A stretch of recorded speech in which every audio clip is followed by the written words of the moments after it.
Thank you for reading the whole story, well, listening to the whole story. And I think the version that you've listened to, it's a little bit different to the ones that I've been reading for the past few years. And but I would say that listening to it is much better than reading. Yes, I have to admit that because I read the book at least 3 to 4 times, and then glanced at it several times. But hearing it, it was like it's a different experience, and it really goes to show that reading, listening are two different experiences. Yeah, it really, for me personally, as teachers who's been into this story for quite a long time. Okay, It so was really funny to listen to it again because, of course, we did the play and it was quite weird to like see the story and remember yes, it. and that's an advantage to have.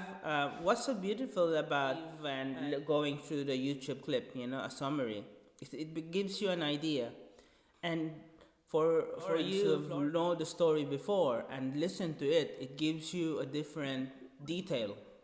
Mm. Yeah, because obviously when this was told to younger children, it was more very it was really for children, but this one is really the closer a version closer to the original, not quite the original. And we're going to talk through the details about what's really in the original.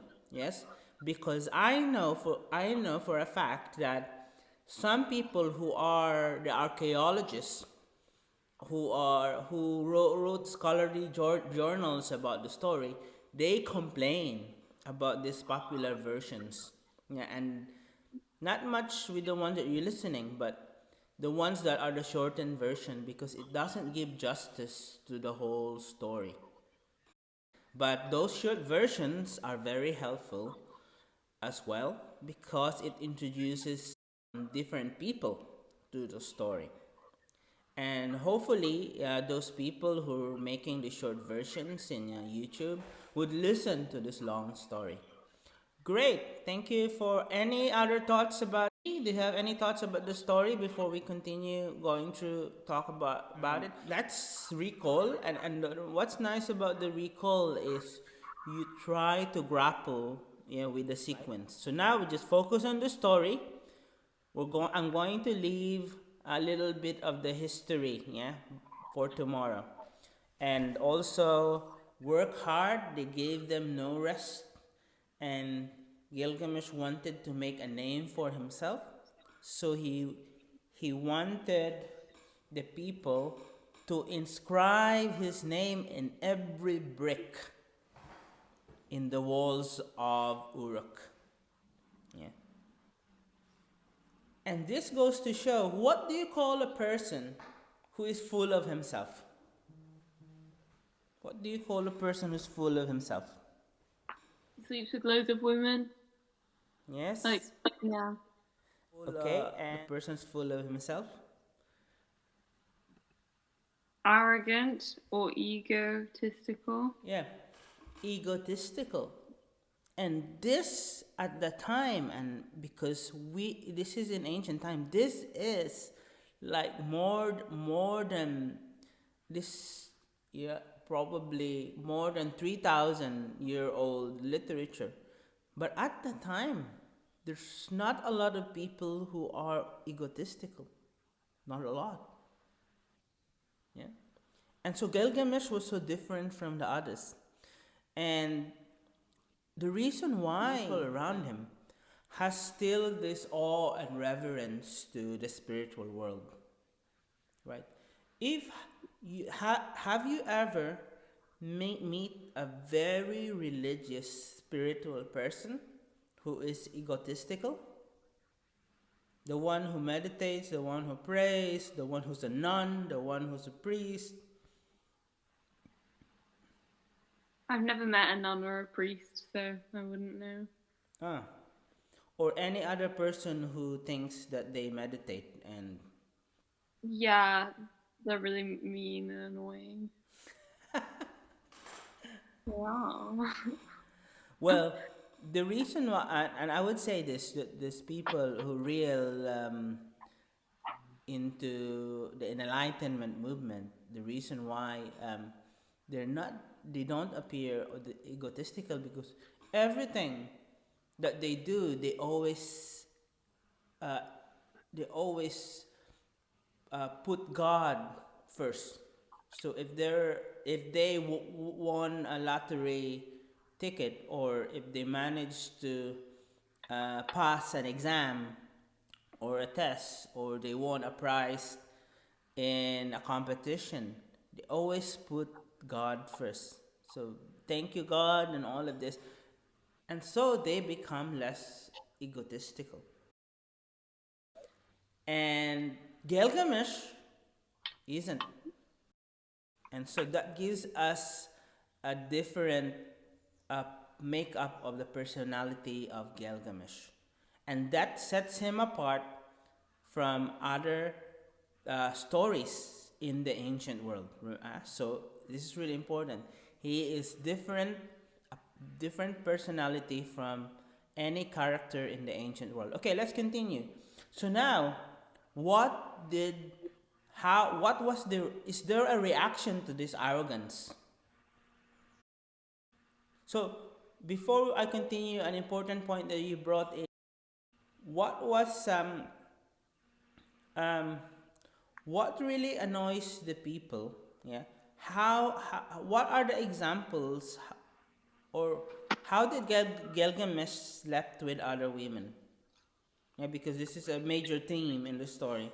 How did he get the women to Because sleep with him? what they did was, apparently back in the day everyone was a virgin until they got married. Mm-hmm. Um, and like then before they were gonna get married, and then before they were gonna have sex, Mm-hmm. with the person they were gonna get married to, he just swooped in there and had sex with them first. Like that was the law, apparently, like by the gods. Um, and then yeah, that's it. So thank you. And because of what he was doing, and because of what he was doing, and how the people reacted to it, because the people worked so hard under him, yeah, building the walls, that there is no rest. What was the consequence of this action to Gilgamesh? Oh, they made another one of, not another one of him, but like a double who was just as strong and stuff, and he was like a weird Okay, wolf thank bushman. thank you for just going back in detail now, yeah, because this will really help us. How this making of another one? What prompted, yeah, the making of another one? Gilgamesh being bad. Yes, And I think it was his mom. Was it his mom who decided it? Because he had a dream. and just before he had a dream, what did the people do? His constituents, Gilgamesh people. What did the people do? Yeah, so they've been I'm oppressed. gonna So answer because they I don't know. basically they've been oppressed by their own king, right? That's basically oppression. This is really oppression at a high level, right? Not by an invader. These things that Gilgamesh do to his people is normally reserved when another kingdom conquers another, right? And they take on the women, they let them work hard, they became slaves. But in this case, Gilgamesh wasn't conquered, he himself are really oppressing his people. And when a group of people are oppressed, or when you are oppressed, what would you do? You ask for help. Where did the people ask for help? They asked heaven for help. Yeah. So they went to their god Shama, and then that's when Shamash fashioned a new being made out of mud. Now, what was the dream that Gilgamesh had that he was like so concerned? I don't remember. I think it was something about a stone, but that's all I remember. So a meteorite fell into Earth, and of course, then he don't know what it is, so he went to his mother, right, who interpreted it for him. And what did his mother say? Yes. Of course, like any other mother, you would say, "Don't worry, son. Yeah, this is a good dream, right? This will in so when I say good, later on there are some good things about it." But of course, the mother didn't say the whole picture. Okay, let's move on. So this new being, yeah, who was this new being? Enkidu. Yes, it's Enkidu. Okay, can you describe how Enkidu looks like? I don't remember. Okay, Very okay. big. Like Gilgamesh. And is there any marked differences? Gilgamesh is taller. Mm-hmm. That's good. Yeah.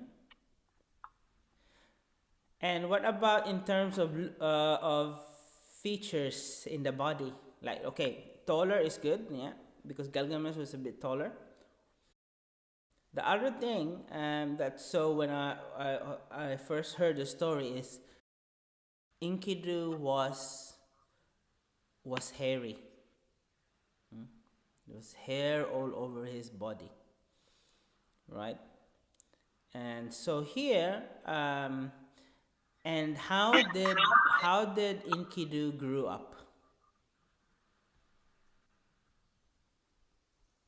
In the wild. Okay, now here is a little bit. So he grew up in the wild, and who fed him, and who did he play with? Lions, I think. Was it? And I don't remember. Thanks. Thank you. Gazelle. Yes. So he roam with the gazelle. He plays with them. He kind of wrestles with them and cuddles them and play hide and seek with them. And the other thing is when he drink with these animals in the lakes, in the rivers. And when he wants sustenance, what does he do? And because he plays with the animals, do you think he would kill these animals? No, because the animals are his friend. So he's really, in a way, he's the consummate vegetarian, in a way. Yeah, a lot of people don't say that, but he is. And if he is a vegetarian, how would he fulfill his protein requirements? Nuts. Nuts, right? That's it. Yeah. For a big man, yeah, for a big man, because they are considered like giants. In some of the literatures, and that's not probably included in this, they are considered like 8 feet, 8 feet men or 10 feet men, right? They're really big, right? And so what happened is basically he drinks milk, and he drinks it directly from the teats of the animals. So because they're his friend, he is allowed to drink directly from the milk of animals. Okay. Now, so basically, this picture um, of Enkidu, right? This picture of Enkidu living in harmony with nature.